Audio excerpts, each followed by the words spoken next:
All right, guys. Live podcasting has its interesting ups and downs sometimes, but we're gonna get right back into this.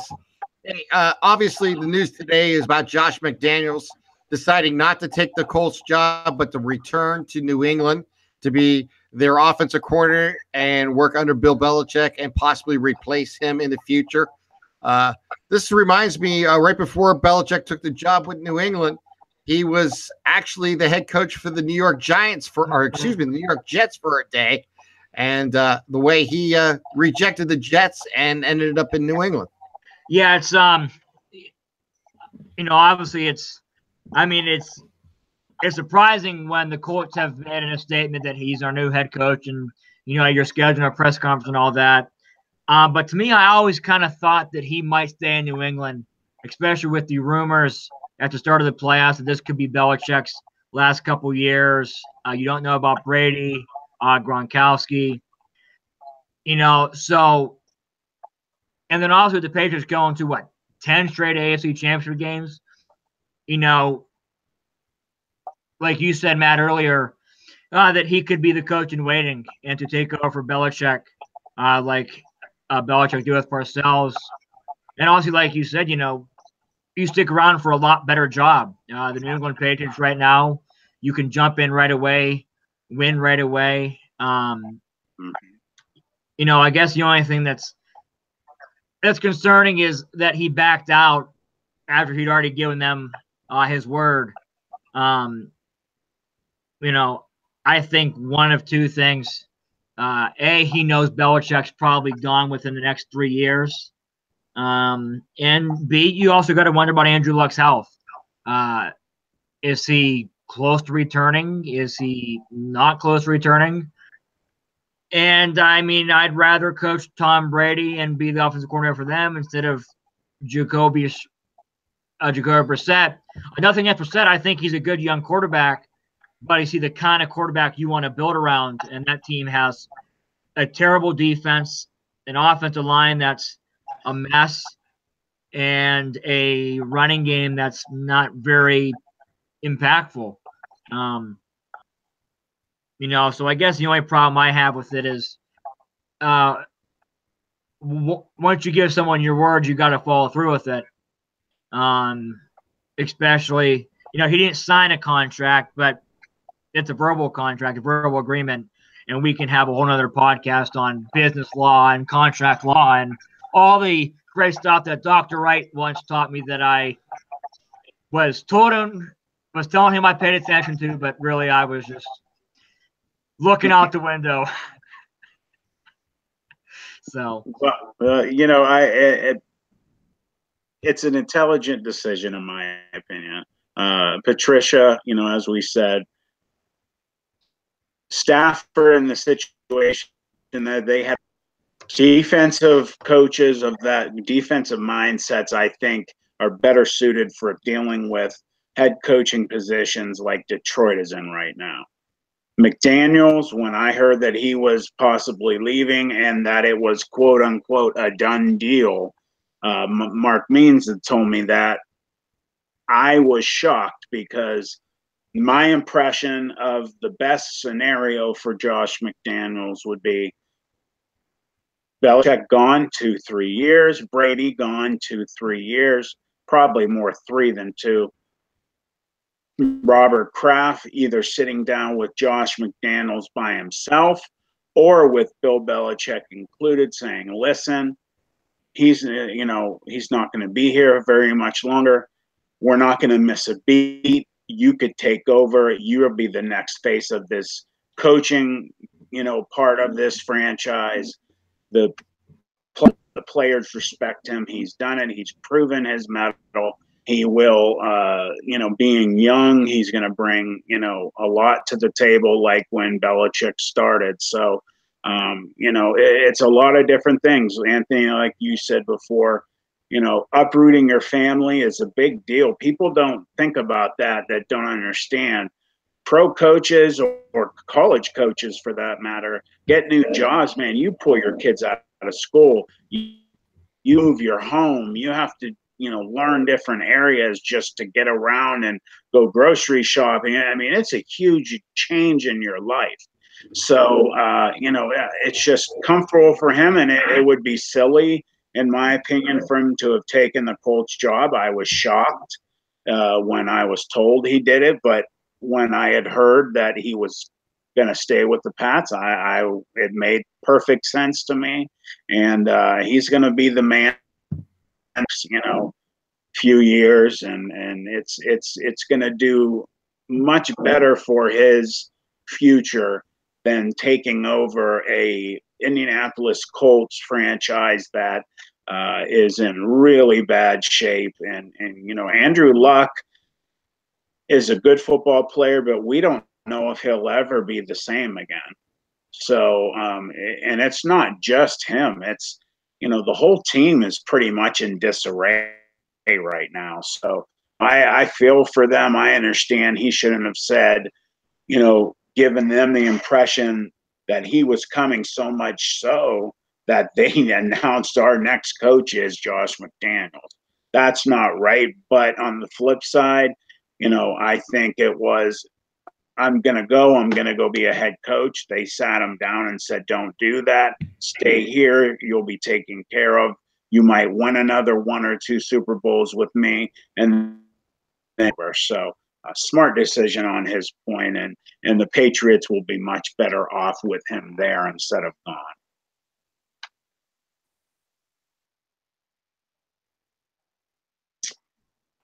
He froze. Yep, I think we lost him again. Yeah, Matt, I agree with you. I think from a business perspective, do we have him? Yeah, he's tonight. Yeah, I think from what you said, from a business perspective, it's a smart move. Whenever you're thinking about switching jobs, you don't want to make a lateral move or a step down. You always want to give yourself the best shot to move forward. And I'm not sure the Indianapolis Colts right now are a smart move, especially with McDaniels having young kids, not wanting to uproot his family. That's a tough move, like we were talking about off the air. Everything that we're going through right now. So, has Tim rejoined us, or is he? Yeah. Hey, guys. There he is. All right. Here's what I think it's half dozen one way and half dozen the other. Obviously, if you look at the Indianapolis job, you do have 2 quarterbacks who potentially could grow and become Super Bowl quarterbacks in Luck and Brissett. But however, and he's worked with Brissett, so he knows what he has there. And you're talking about Andrew Luck, who's actually, you're talking maybe top 5 quarterback in the NFL, if healthy. And that's a big if. I understand. We just don't know that. All indications right now is that he's on schedule to become, be able to play this season coming up. So we'll just have to wait and see. Going back to New England, yes, he's going to be working with Bill Belichick. Yes, he's going to be working with Brady and possibly Gronk, who, may or may not return, and others, and has a great offense to work with. I will say this, that is going to be a very barren place when Bill Belichick leaves. Mm-hmm. Some of the coaching staff will leave too for other jobs, and you will not have Brady. And right now they have Brian Hoyer as a backup, and they're going to have to find a young quarterback to groom again. Mm-hmm. They've traded away 2 of them. If they had Jimmy G still, and he was saying he's going to be my quarterback in 2019, then I think it's a great opportunity. But that's not the case. And it's putting a lot of faith that the organization is going to hold together beyond Bill Belichick. And that's the question. I mean, obviously Belichick did the same thing to the Jets years ago. As everybody remember, Bill Parcells was with New England, and at the time, to take Jets' job, and Bill from Brown, so his name more, and he was signed as a head coach for a year for the and then what in his contract he would coach that season then step to his side for Bill Parcells as coach. And then Parcells would step aside for Bill Belichick to take the job when he became the GM. And in the process, of course, Bill Belichick was able to get out of his New England contract and head to New York earlier than expected. Belichick became the D coordinator, and a few years later, the fallout with the Jets with Parcells happened again, and Parcells retired for the second time in his career, and in the process, Belichick was automatically named the next head coach under his contract, and then resigned 24 hours later to take the New England Patriots job, to leave the Jets hanging.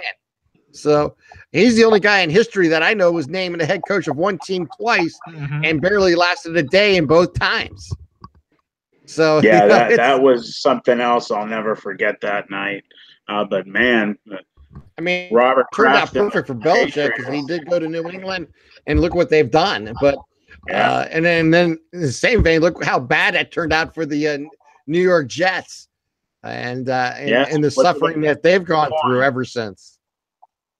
So hey, obviously, pro sports it's a blood sport, and I don't mean it just for the players and the coaching staff, but in the front offices and everything else. If you don't have a signed contract, it's not a done deal. And this is what can happen. You can talk somebody out of an opportunity to stay here and keep the job that you have. You may become the next such and such. Here, or we'll take care of you so you will become the next head coach, of the New England Patriots, or whatever the case may be. Speaking of the Patriots, this is good news for Ohio State fans. Greg Schiano announced today that he is not leaving Ohio State to take the D coordinator job for New England. So that's good news there. And there's the same scenario. Is there something in the works there with Ohio State and Greg Schiano down the line? We don't know that. I'm just having fun here. But it does tell you that, here's a guy who, thought he was going to land the Tennessee job, had an agreement signed, and it was just a matter of working at the details. And 24 hours later, same scenario happened. Tennessee leaves Schiano out in the dust at the altar, and decides to go in a different direction after they made that decision to originally hire him. Yeah, that was a monstrous mistake on their part. They're going to regret that in the future. Their loss is Ohio State's gain. And when I found out about Schiano possibly going to New England, I just said, oh, boy, that's just what we need as Buckeye fans to, lose him and have to hunt down another coordinator. After we lost, some guys for other jobs, one of them, Mr. Herman, is coaching down in Texas. So that was not good news. But Tim, that's new news to me. So I'm glad you just broke that to me. I'm very happy to hear that. And I think the Buckeyes, just flipping on them real quick, with the recruiting class they've had this year and of the last few years, I think Ohio State's going to be back in the hunt. So I would love to see my two squads, Ohio State and Notre Dame, end up in a national championship. That would be fun. There's no question about that. And I'm obviously a Buckeye through and through fan. I've always had Notre Dame as one of those secondary teams that you rooted for and cheer for. And that goes back to my dad rooting for them and my brother and others over the years. And, it's not uncommon for people in Ohio to have more than just the Buckeyes as the favorite team, and then have more, a few other teams that they root for. And Notre Dame is one of them. I think we all over the years have really loved seeing make a return to the top 10, and hopefully make a return to maybe the playoffs and bring back some of that memories of the glory days of Notre Dame under the legends that coached them in the past to championships. Yeah, it's everybody knows my affiliation to that school and my love to that football program. So you're preaching to the choir how much it would mean to get back to the nation's elite and to compete for national championships again. I've only lived through really one really good season.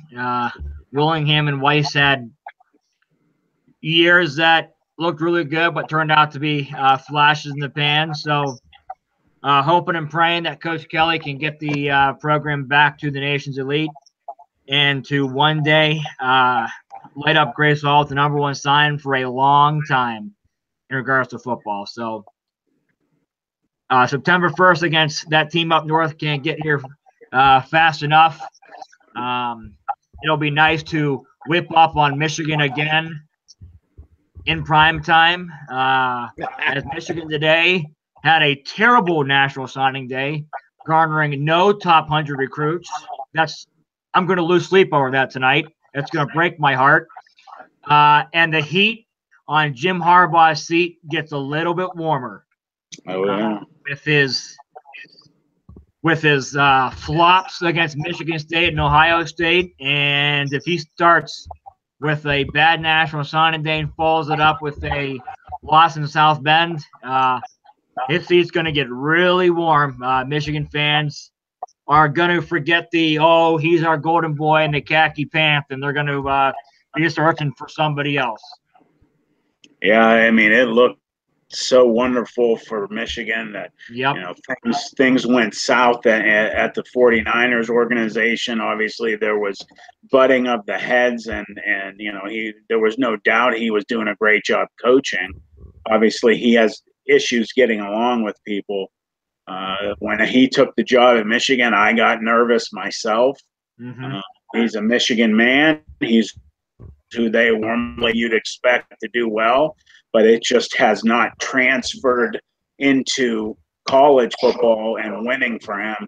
A lot of times you'll see college guys go to the pros and it doesn't work out, i.e. Nick Saban.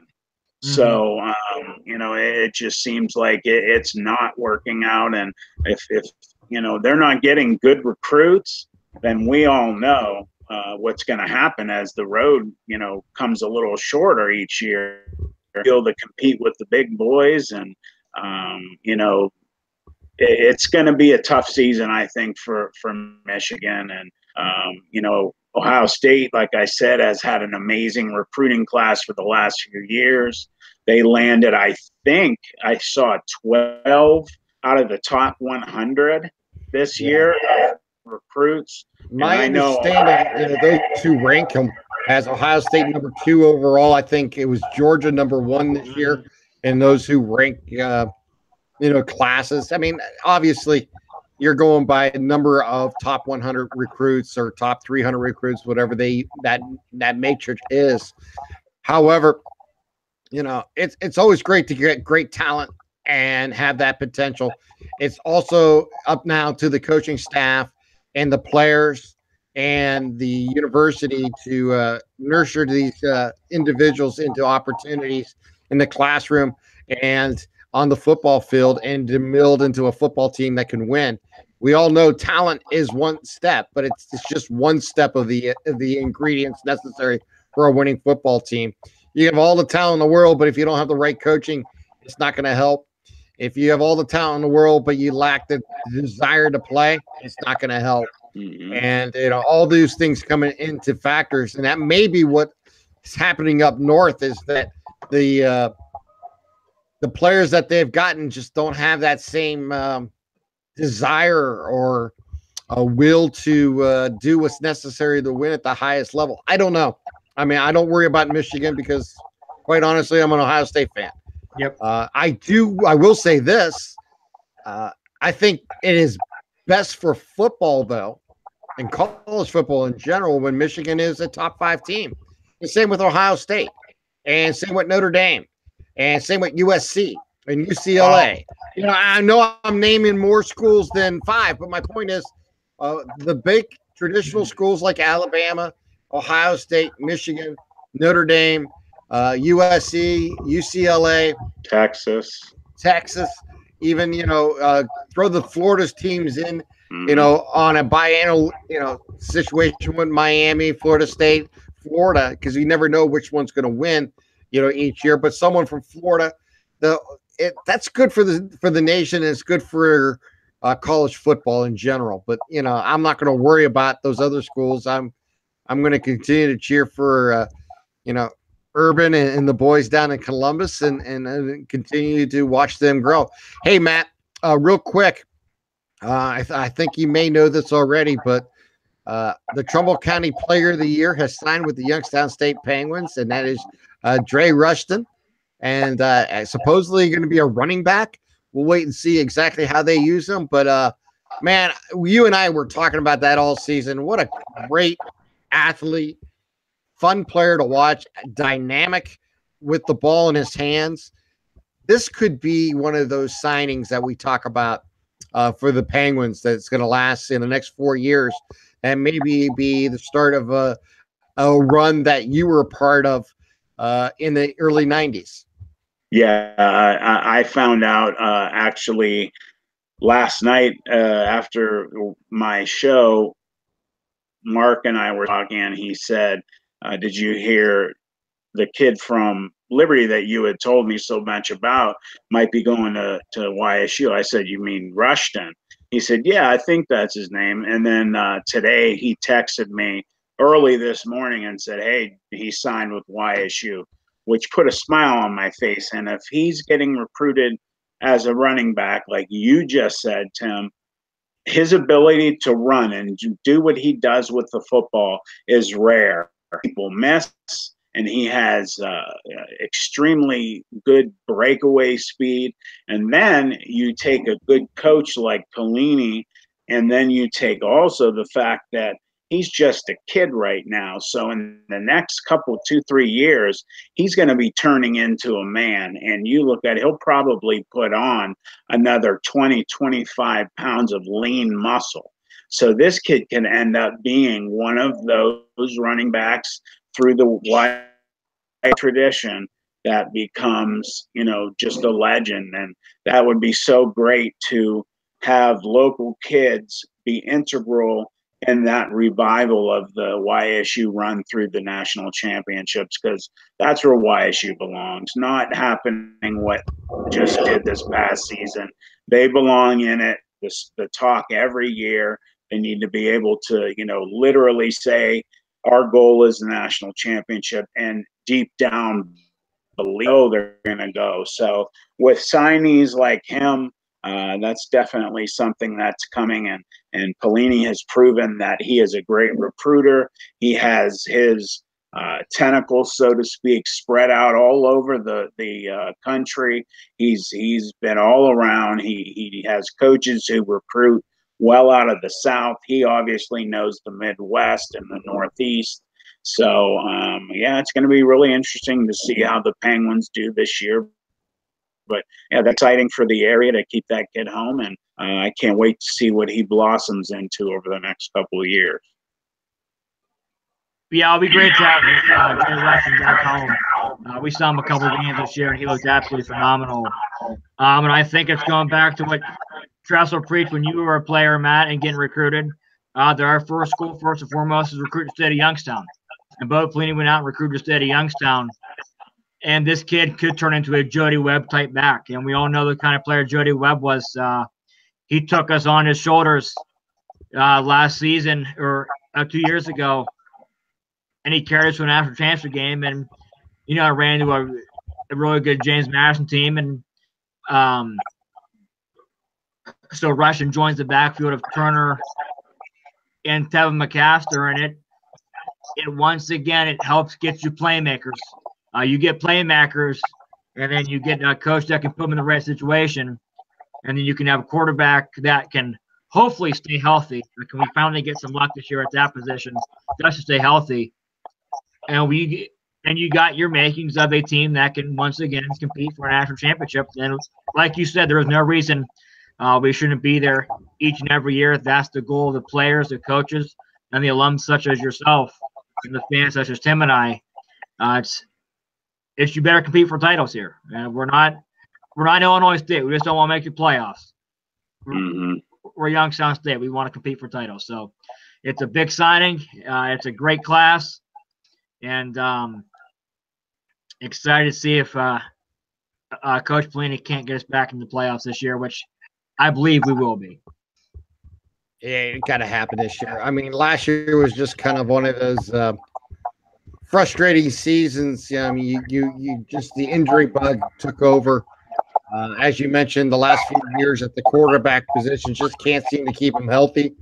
Hopefully that trend will end, and some of the new infusion of talent that's coming in as freshmen and those who are coming in as junior transfers should be a huge part of this program moving forward. And hopefully we'll see the Penguins, back on the perch again, and there's people talking them on a national level. And I think that's what we all want, and that's what I think Bo Pelini and the university desires too. So I think today was a big step in that direction. So I'm actually excited.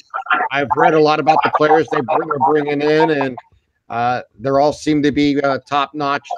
Like you mentioned, the state of Youngstown is back, and I'm excited to see Dre Rushton in a YSU uniform making plays in the future for the Penguins.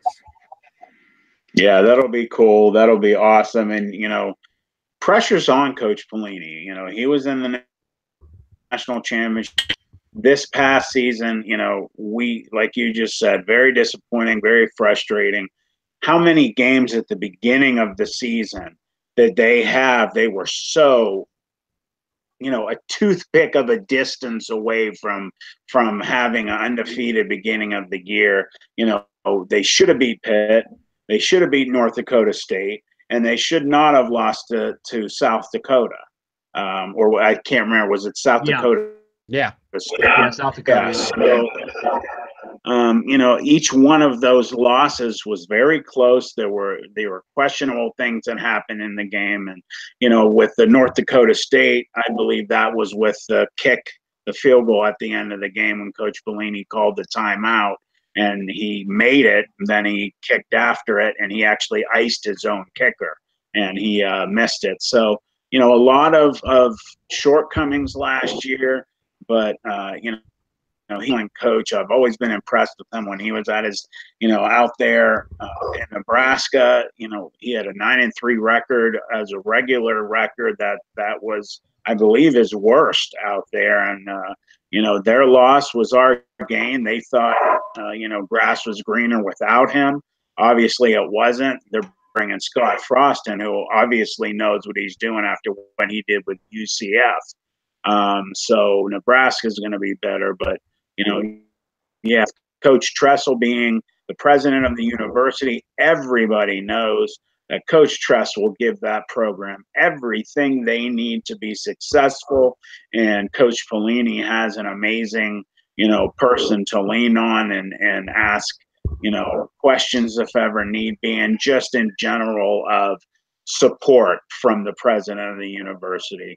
Because a lot of times you'll see certain presidents at certain schools think that having too much and they're given too much lauding from the fans and are praised too often when they believe school is being looked over secondarily. And Coach Tressel believes in education, as you said, education is important with being a good football program. So, Tress always believed, was he big on our grades, and he was big on God, our family, our football family, and getting our grades done and, just do the right thing. So I think this upcoming season, they're going to have a chip on their shoulder. I think they're going to be out to prove to everybody that it wasn't a fluke 2 seasons ago, that they just had a run of bad luck last year. And,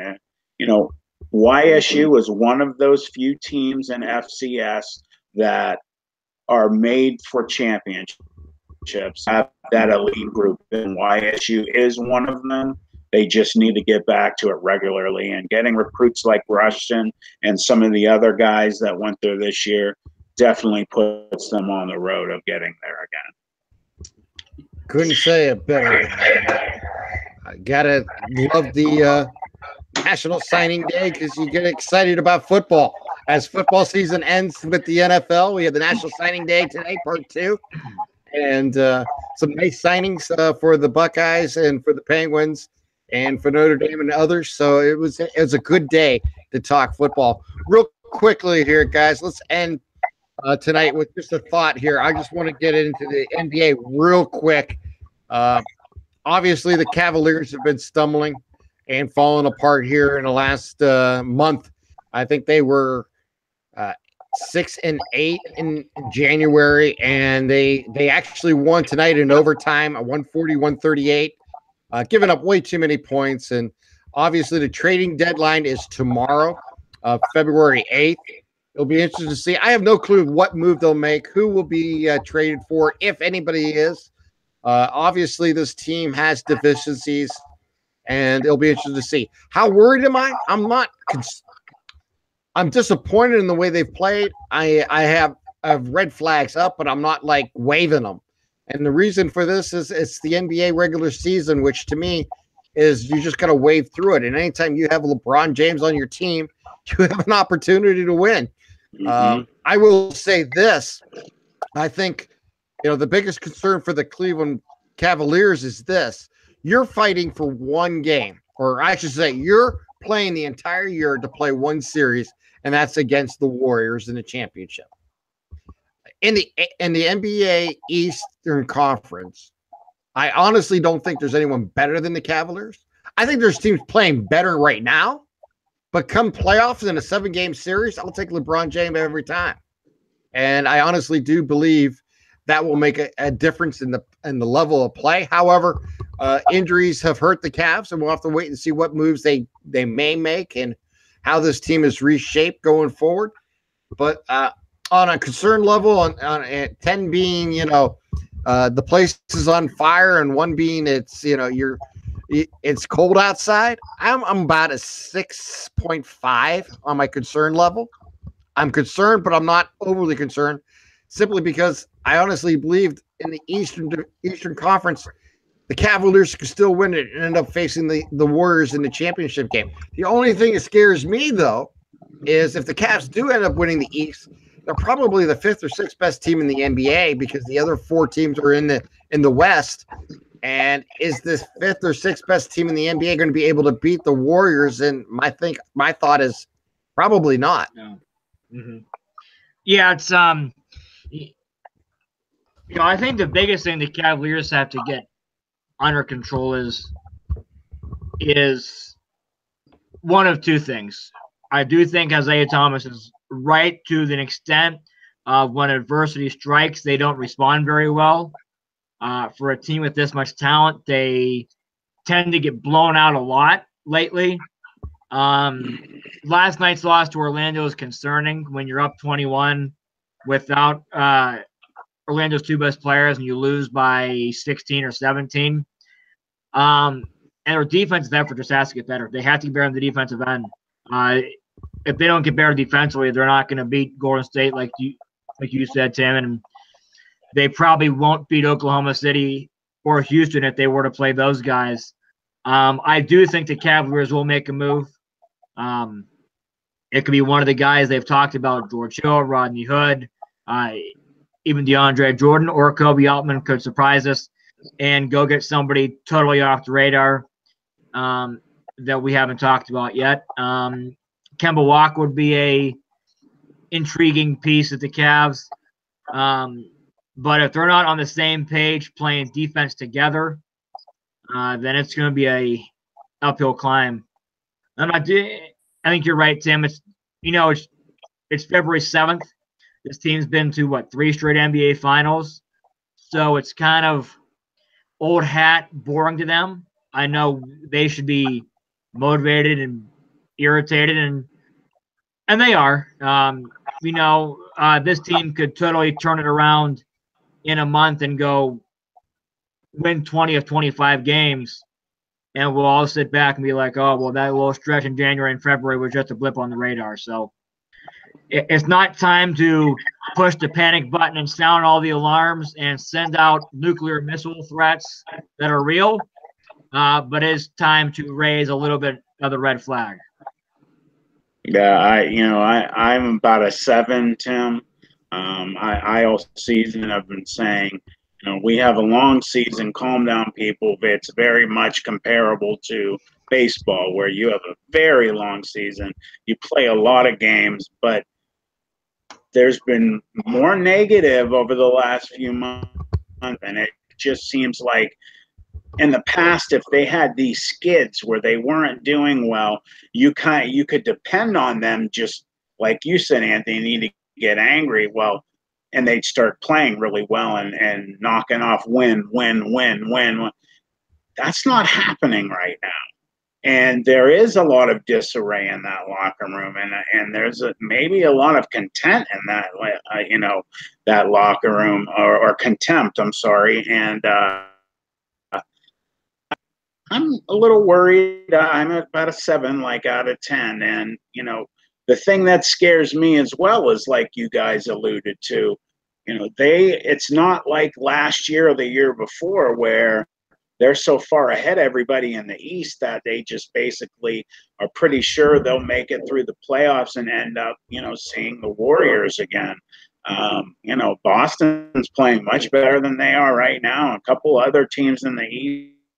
So I need to see them show us, obviously, that they can't get mad like they used to and start rattling them off, because if you don't start getting polished now, because we are getting at that time of the year of, you need to be showing everybody basically who you really are.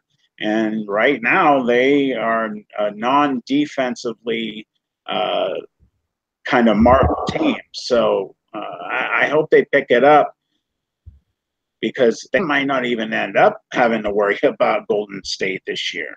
So that would be an ultimate disappointment to have a team with LeBron James, not the best basketball player in the world, and not make it to the finals. And, if they make it to the finals, unless they really finish the season on fire, I don't think there will be much of a challenge for Golden State to end up winning again. It'll be a little bit like last year. So, I still have faith in them. Like you said, Tim, I'll take LeBron James any day of the week. But I'm getting worried that he hasn't, turn that car around, so to speak, and have them back on the road the right way. So I hope they do, because I do not want to watch any NBA finals without the Cavs in it. And that's probably going to be true throughout the nation, because let's face it, you want to see the best players, and Steph and obviously LeBron are the two marquee players in the NBA right now, and everybody wants to see them in the finals again, for part 4 of the continuing battle for the NBA championship. I definitely say this. You can see the difference in the Cavaliers this year because they don't have Kyrie and what he brought to this team throughout the years. Obviously, the chemistry with the Cavaliers is not the same this year. They lack some of that leadership on the court. Obviously, injuries have played a huge role in the Cavaliers. Obviously, with Kevin Love going down, actually having his best season ever with the Cavaliers. D Rose not being able to play early, just coming back now. At one point thinking about retirement. D Wade, at this stage in his career, willing to sacrifice to come off the bench instead of being a starter that he has been his entire life. It's going to be interesting to see where this team goes and what moves they make. There's no question about it.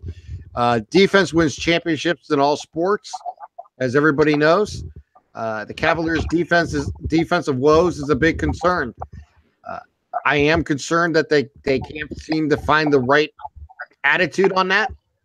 Part of it is talent, part of it is matchups, and part of it is philosophy on how they play. So I think when you get down to it, they're going to have to look at this as an organizational move.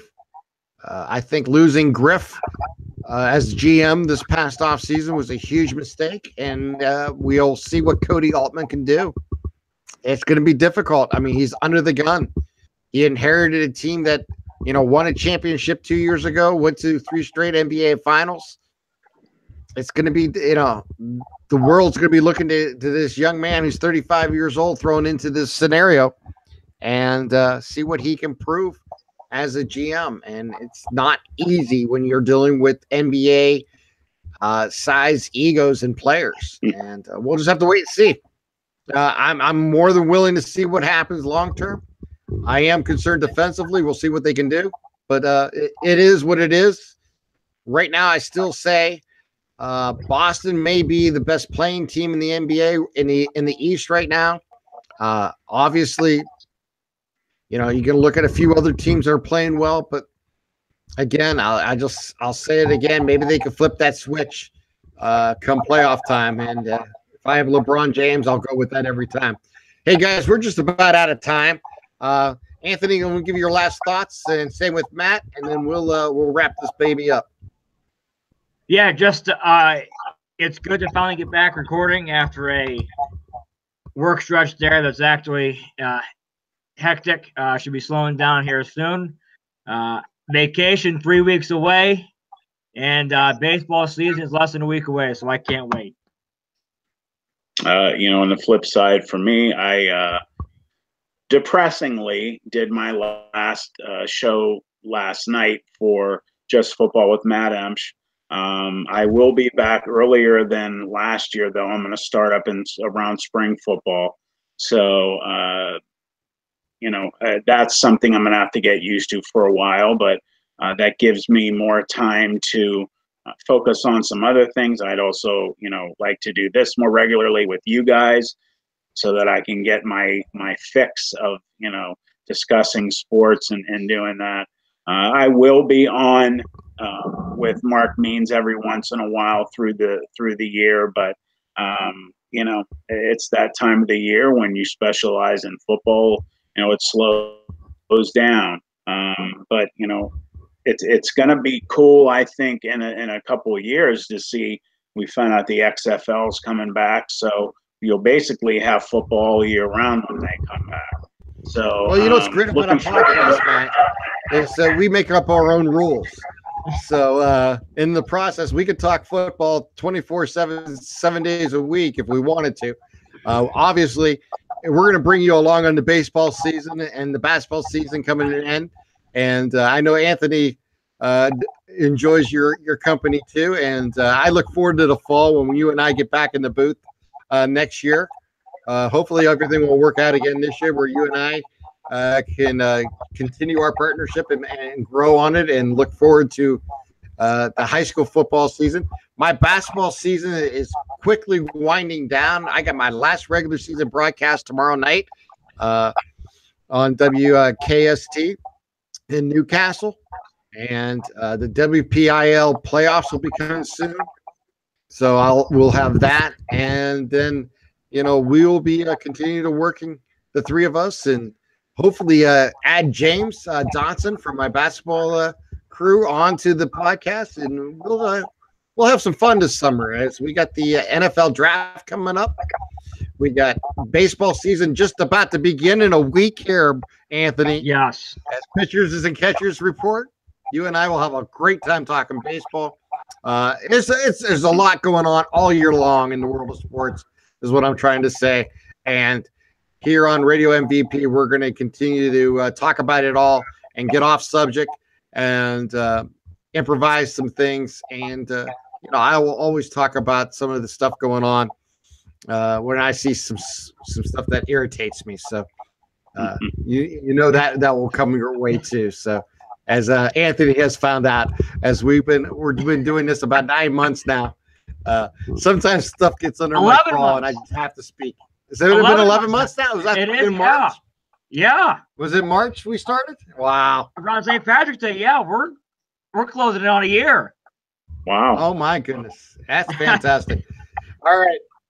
Real quickly, I have some one-on-one interviews coming up here for my podcasting. I'm going to have a few people who locally are running for either judge or state senator or state representatives. And I hope to have Joe Schiavone on too. So we got a lot of that coming your way. Plus, we're going to get into more sports obviously on this podcast and others. So stay tuned, and it's going to be a great time. So for Matt, you can find him at EMP7172 on Twitter. Anthony is ACAP17 on Instagram. I am Tim Collins on all social media. And we will talk to you very soon here on Radio MVE. Good night, everyone.